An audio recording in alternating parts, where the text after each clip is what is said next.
Perkenalkan, nama saya Pladis dengan NPM 19700 65 16 16 5. Pada video kali ini, saya akan menjawab soal-soal yang ada pada UTS Pengembangan Sistem Informasi dengan dosen penguji Dr. Agung Triyayudi, Eskom Mkom, kelas Arpuso 1. Langsung saja kita ke soal. Soal yang pertama. Perbedaan karakteristik sistem informasi dan klasifikasi sistem informasi. Karakteristik sistem adalah sistem yang mempunyai komponen-komponen, batas sistem, lingkungan sistem, penghubung, masukan, keluaran, pengolah, dan sasaran. Karakteristik sistem ini lebih ke ciri khususnya sistem informasi tersebut, sedangkan klasifikasi sistem adalah suatu bentuk kesatuan antara satu komponen dengan satu komponen lainnya, karena tujuan dari sistem tersebut memiliki akhir tujuan yang berbeda untuk setiap perkara atau kasus yang terjadi dalam setiap sistem tersebut. Lalu soal yang kedua, siapa saja yang termasuk tim pengembang dan apa saja tugasnya? Tim pengembangan sistem secara umum dapat terdiri dari 6 diantaranya, yaitu yang pertama ada manajer analisis sistem yang bertugas sebagai ketua atau koordinator tim pengembangan sistem, mengarahkan, mengontrol, dan mengatur anggota tim pengembangan sistem yang lainnya, membuat laporan kemajuan proyek, mengkaji ulang, dan memeriksa kembali hasil kerja dari tim. Lalu ada ketua analisis sistem. Tugasnya adalah membantu tugas dari manajer analisis sistem dan mewakilinya bila manajer analisis sistem berhalangan, atau sama halnya dengan manajer analisis sistem tugasnya. Lalu ada analisis sistem senior, bertugas untuk membimbing analisis sistem junior atau analisis sistem yang baru-baru atau yang belum terlalu berpengalaman.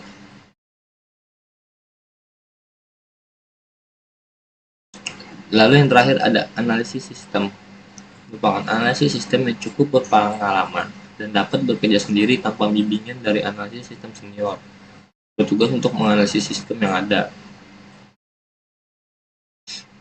Lalu ada analisis sistem junior, merupakan analisis sistem yang belum berpengalaman dan masih membutuhkan bimbingan dari analisis sistem yang lebih senior. Juga sama seperti analisis sistem pada umumnya, menganalisis. Sementara ada pemrogram aplikasi.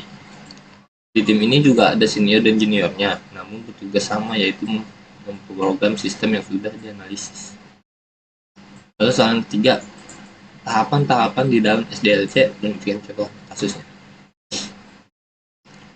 Tahapan-tahapan di SDLC yang pertama itu adalah inisiasi atau initiation.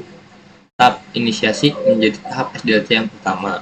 Biasanya tahap ini ditandai dengan adanya pembuatan proposal tentang proyek perangkat lunak. Contohnya itu menghitung tenaga kerja dan material yang dibutuhkan, membuat jadwal dengan tujuan target, membentuk tim serta struktur kepemimpinan untuk proyek tersebut. Lalu yang kedua, pengembangan konsep sistem atau sistem konsep development. Setelah tahap inisiasi, tahap selanjutnya adalah tahap pengembangan konsep ini. Pada tahap ini, kamu akan diminta untuk menjelaskan mengenai lingkup konsep yang dikerjakan, termasuk juga penjelasan mengenai dokumentasi pengembangan, manajemen, rencana, dan analisis area sistem. Lalu ada sistem planning atau perencanaan sistem. Tahap ini umumnya lebih menekankan aspek feasibility study, yakni studi kelayakan pengembangan sistem. Lalu analisis sistem atau sistem analisis. Pada tahap analisis sistem akan dilakukan beberapa tahap meliputi studi literatur.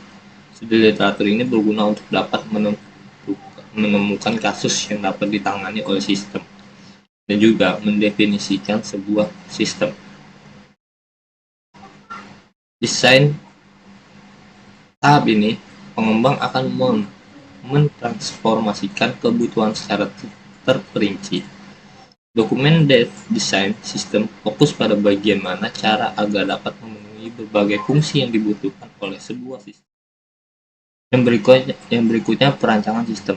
Pada tahap ini, fitur-fitur dan operasi pada sistem dideskripsikan secara mendetail dengan aktivitas analisis interaksi, objek, dan fungsi pada sebuah sistem serta menganalisa data dan membuat skema database.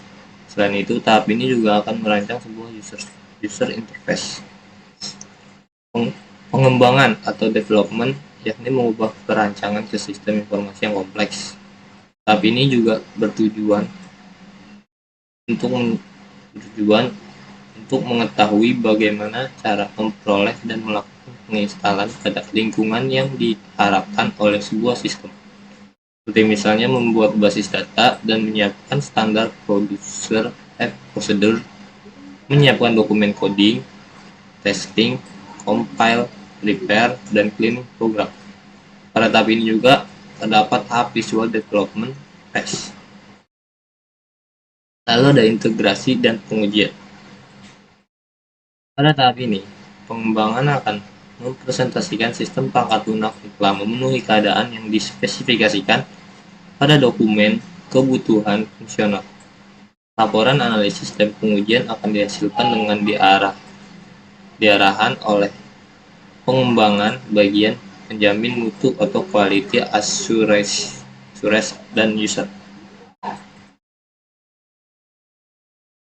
Lalu implementasi. Pada tahap ini akan diadakan pelaksanaan perangkat lunak pada area produksi atau pada area user dan menjalankan resolusi rate masalah yang terdeteksi dari tahap integrasi dan pengujian sebelumnya.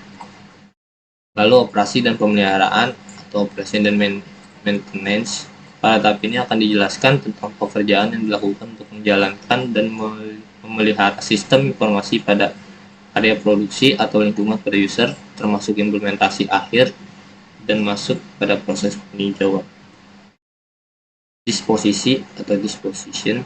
Tahap yang akhir yaitu mendeskripsikan aktivitas dari pengembangan sistem secara membangun data yang sesungguhnya sesuai dengan aktivitas user yang dilakukan.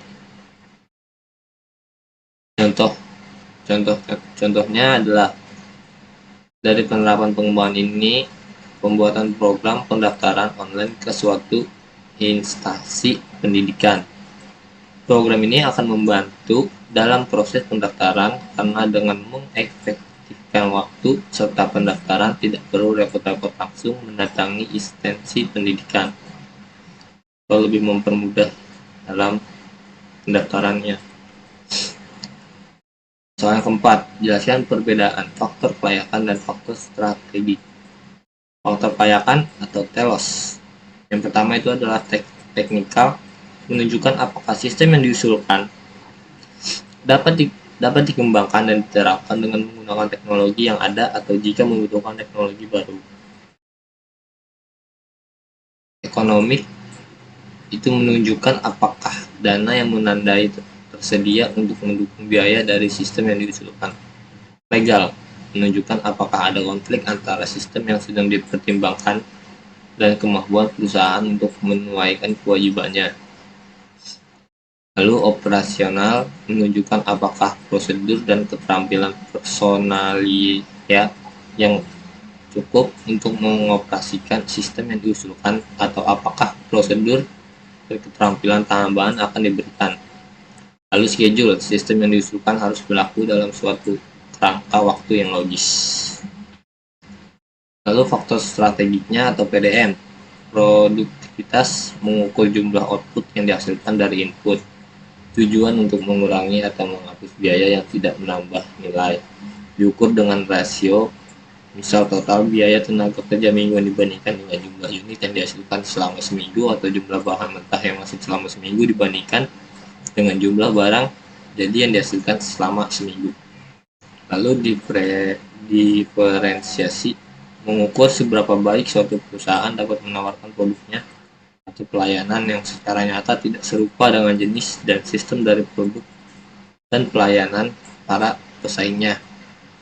Dicapai melalui peningkatan kualitas, keanekaragaman, penanganan khusus, pelayanan cepat, biaya rendah, dan sebagainya. Lalu manajemen menunjukkan seberapa baik sistem informasi menyediakan informasi yang membantu para manajer dalam perancangan, pengendalian, dan pengambilan keputusan. Lalu soal yang kelima, jelaskan tahapan analisis sistem. Tahapan analisis sistem diantaranya yaitu ada mengidentifikasi masalah. Identifikasi masalah merupakan langkah awal dari analisis sistem. Tahap ini didefinisikan masalah yang harus dipecahkan dengan munculnya pertanyaan yang ingin dipecahkan. Lalu memahami kerja sistem yang ada. Langkah ini dilakukan dengan mempelajari secara rinci bagaimana sistem yang sudah ada berjalan. Untuk mempelajari proses dari sistem ini diperlukan data yang dapat diperoleh dengan melakukan penelitian terhadap sistem tersebut. Lalu menganalisis sistem. Berdasarkan data yang sudah diperoleh, akan dilakukan analisis hasil penelitian yang sudah dilakukan untuk mendapatkan pemecahan masalah yang akan dipecahkan. Lalu membuat laporan. Laporan yang perlu dibuat sebagai dokumentasi dari penelitian. Tujuan utamanya adalah sebagai bukti secara tertulis tentang hasil analisa yang sudah dilakukan. Sekian yang dapat saya sampaikan. Wassalamualaikum warahmatullahi wabarakatuh.